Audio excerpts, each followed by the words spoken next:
우리 함께 사도신경으로 우리의 신앙을 고백하겠습니다. 전능하사 천지를 만드신 하나님 아버지를 내가 믿사오며 그 외아들 우리 주 예수 그리스도를 믿사오니 이는 성령으로 잉태하사 동정녀 마리아에게 나시고 본디오 빌라도에게 고난을 받으사 십자가에 못 박혀 죽으시고 장사한 지 사흘 만에 죽은 자 가운데서 다시 살아나시며 하늘에 오르사 전능하신 하나님 우편에 앉아 계시다가 저리로서 산 자와 죽은 자를 심판하러 오시리라. 성령을 믿사오며 거룩한 공예와 성도가 서로 교통하는 것과 죄를 사하여 주시는 것과 몸이 다시 사는 것과 영원히 사는 것을 믿사옵나이다. 아멘. 우리 찬송가 115장 함께 찬양하겠습니다. 찬송가 115장입니다.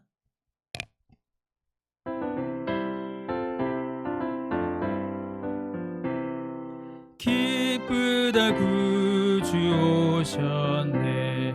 만백성 맞으라. 온 교회여 다 일어나. 다 찬양하여라. 다 찬양하여라. 다 찬양하여라. 구세주 탄생했으니 다 찬양하여라. 이 세상의 만물들아 다 화답하여라. 다 화답하여라. 다 화답하여라. 온 세상 죄를 사하려 주 예수 오셨네. 죄와 슬픔 몰아내고 구원하시네. 다 구원하시네. 다 구원하시네. 은혜와 진리 되신 주 다 주관하시니 만국 백성 구주 앞에 경배하여라. 다 경배하여라. 다 경배하여라.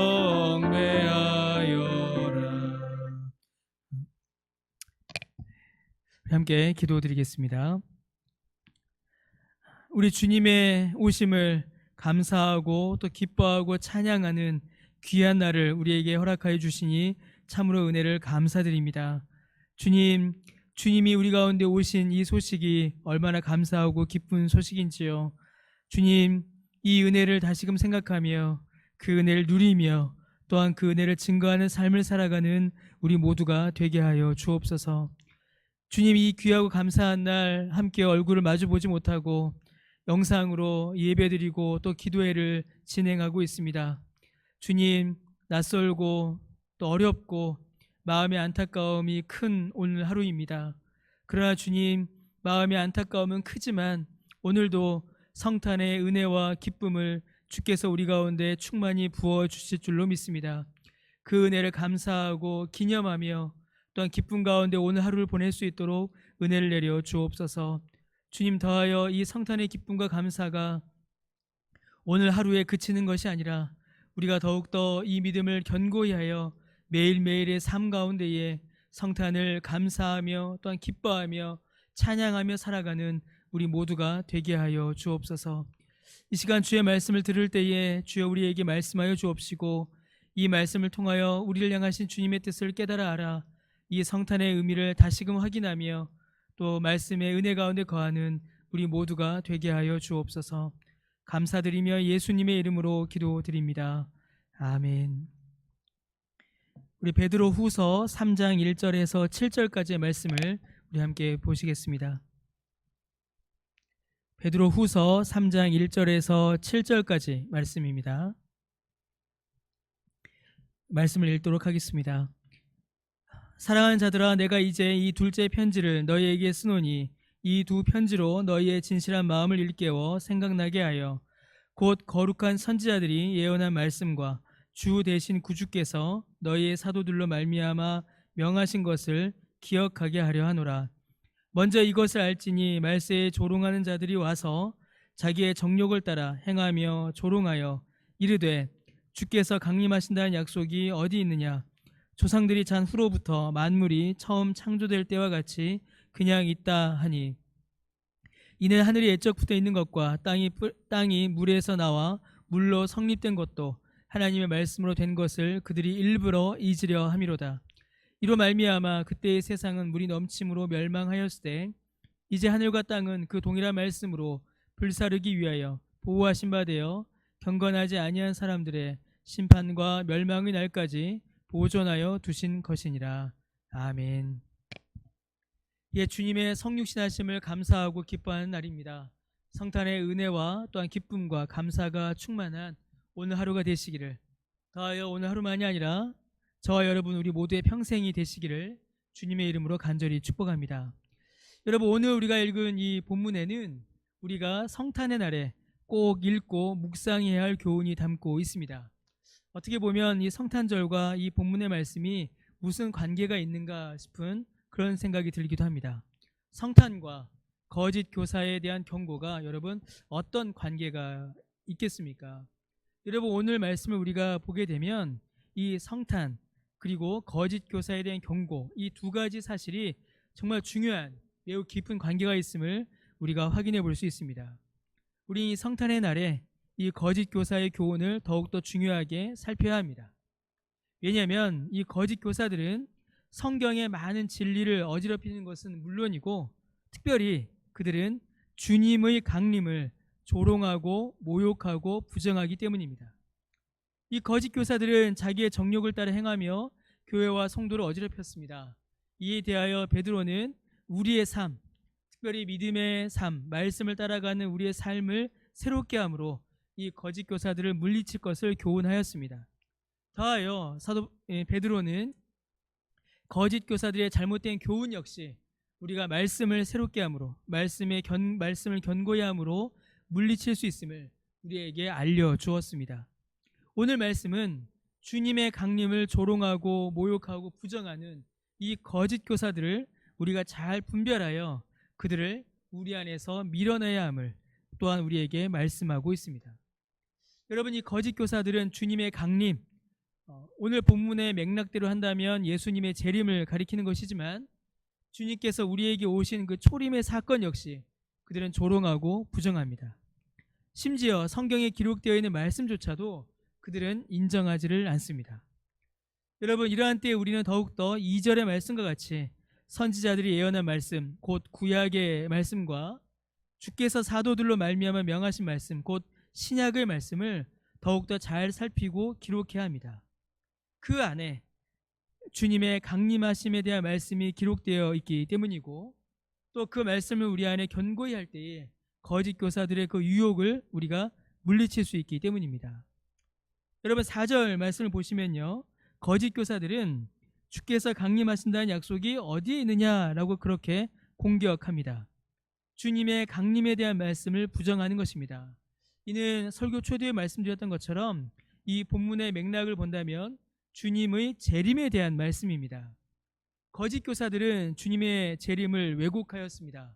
성경에 분명히 주께서도 말씀하셨고 또 사도들이 기록하였음에도 불구하고 이 거짓 교사들은 주님의 재림을 왜곡하고 곡해하였습니다. 어떤 거짓 교사들은 주님의 이 재림을 성경보다 더 강조하여서 성경의 기록보다 더 과하게 사람들에게 말하여서 사람들에게 공포심을 심어주어 정상적인 삶을 살지 못하게 하였습니다. 또 어떤 거짓 교사들은 주님의 재림을 무시하였습니다. 오늘 본문에 있는 것처럼 주께서 강림하신다는 약속이 어디 있느냐라는 말들로 주님의 재림을 부정하였습니다. 그리하여 성도들의 삶을, 교회의 모습을 이 세상과 구별되지 않도록 아주 혼란하고 또 타락하게 교회와 성도들을 이끌어 갔습니다. 여러분, 이는 매우 심각한 문제였습니다. 우리가 성경에 기록되어 있는 주님의 재림을 성경의 말씀대로 바르게 이해하지 못한다면 우리의 신앙생활 역시 이 땅 가운데서 바르게 이어갈 수 없습니다. 여러분, 조금 더 이 말씀을 확대해 보면 이 거짓 교사들의 주장들, 곧 주님의 강림하심을 부정하는 이 거짓 교사들의 주장은 예수님의 재림만이 아니라 예수님의 초림에게도, 초림에 대한 이해에도 영향을 끼칠 수 있습니다. 영향을 끼칩니다. 여러분, 예수님의 재림을 믿지 않는데 예수님의 초림은 어떻게 믿을 수가 있겠습니까? 이 둘은 따로따로 분리된 사건이 아니라 하나의 사건이기 때문입니다. 여러분, 이 거짓 교사들의 어떤 논리가 4절에 보면 좀 더 자세히 등장합니다. 이 거짓 교사들은 조상들이 잔 후로부터 만물이 처음 창조될 때와 같이 그냥 있다라고 말합니다. 여러분, 이 말은 거짓 교사들의 관심이 또 그들의 논리의 근거가 어디에 있는가를 우리에게 보여줍니다. 거짓 교사들은 이 세상과 자연 만물을 관찰하였고 이 세상의 이성적인 탐구와 과학적인 합리성, 과학적인 논리에 집중하여서 성경을 바라보았습니다. 성경의 교훈이 이렇게 나타나면 우리가 살고 있는 이 자연계 안에서 또 우리가 이해하고 판단할 수 있는, 이성적으로 탐구할 수 있는 과학적인 합리성 안에서 얼마나 해석될 수 있는가를 그들은 기준으로 하여 성경을 살펴보았습니다. 그러니 예수님께서 다시 오신다라는 말씀을 그들이 받아들일 수가 없었던 것이죠. 왜냐하면 예수님의 재림은 과학적으로, 합리적으로, 이성적으로 설명되거나 납득이 되는 것이 아니기 때문입니다. 자, 여러분, 만약에 그러하다면 성경의 어느 부분이 합리적으로, 과학적으로, 이성적으로 받아들여질 수가 있겠습니까? 예수님께서 처녀의 몸에서 태어나시는 초림이 있었습니다. 예수님께서 십자가에서 죽으셨고 3일 만에 부활하셨습니다. 부활하신 주님께서 이 땅에 계시다가 하나님 보좌 우편으로 승천하셨습니다. 지금 하나님 보좌 우편에 계신 주님께서 최후 심판을 위하여 다시 오십니다. 여러분, 그 어느 것도 자연의 이치, 과학적인 어떤 구조, 논리, 추론으로 답을 낼 수 없는 것들이며 설명되지 않는 것입니다. 이 모든 것들은 우리의 이성과 과학적 상식을 뛰어넘는 것이죠. 여러분, 그러나 우리가 살아가고 있는 자연 자체가 이미 하나님의 능력을 증거하고 있습니다. 성경에 그렇게 또한 기록되어 있죠. 성경은 하나님께서 온 우주 만물을 창조하셨다라는 사실을 기록하고 있고 6절을 보시면 심지어 노아의 홍수를 가리키는 것이죠. 물로 온 땅을 심판하셨다라는 사실도 기록하고 있습니다. 여러분, 이 거짓 교사들의 이 4절에 기록된 거짓 교사들의 주장이 얼마나 모순된 것인가를 우리가 확인할 수 있습니다. 하나님께서 창조하셨다라는 성경의 기록도 믿고 홍수의 심판도 믿는다면 하나님께서 최후의 모든 것을 심판하실 것이며 그 심판은 다시 오실 예수님을 통해 이루어질 것이다라는 성경의 기록 역시도 믿어야 합니다. 성경에서 어떤 부분을 믿고 어떤 부분을 믿지 않는다. 성경에서 창조는 믿지만 예수님의 재림을 믿지 않는다. 여러분, 이는 성경을 부분적으로 믿는다라는 말이 아니라 이는 성경을 믿지 않는다라는 말입니다. 여러분, 우리는 성경의 어느 부분을 믿고 어느 부분은 거절할 수 없습니다. 성경은 전부가 하나님의 말씀이기에 우리가 성경의 한 부분을 믿는다면 성경 전체를 믿어야만 합니다. 여러분, 거짓 교사들은 성경을 임의로 해석하였습니다. 자신들의 입맛에 맞는 것은 받아들이고 거리끼는 것은 싫어하였습니다. 성경을 말하였지만 그들은 성경을 무시하였고 예수님을 말하였지만 예수님을 믿지는 않았습니다. 창조는 믿었는데 심판을 믿지 않는다. 여러분, 이는 불가능한 말이죠. 하나님께서 우주 만물을 말씀으로 지으셨다라는 사실을 믿지만 예수님의 초림과 예수님의 재림을 믿지 않는다. 여러분, 이는 성경을 믿지 않는 것입니다. 거짓 교사들이 그렇게 성경을 갈기갈기 찢었고 또한 그런 가르침들이 교회 안으로 들어와 교회와 신자들을 어지럽게 하였습니다. 여러분, 오늘 우리가 살아가고 있는 이 시대는 참으로 믿음을 지켜가기가 어려운 시대입니다. 예수님에 대한 성경적 진리와 믿음이 공격받는 시대입니다. 그저 모든 것을 이 세상의 이치를 따라 또한 이 세상의 만족을 위해 이리저리 뒤틀고 왜곡하는 시대입니다. 그러나 우리는 이때에 더욱더 성경의 진리를 믿고 붙들어 그 안에서 우리의 믿음을 이루어 가야 합니다. 창조하신 주께서 종말도 이루실 것을 믿고 생명을 주신 주께서 심판하실 것도 믿으며 심판하시는 주께서 우리에게 구원을 주실 것도 우리는 믿어야 하고 믿을 수 있습니다. 모두가 다 성경에 기록된 하나님의 말씀이기 때문입니다. 사랑하는 성도 여러분, 오늘 성탄절입니다.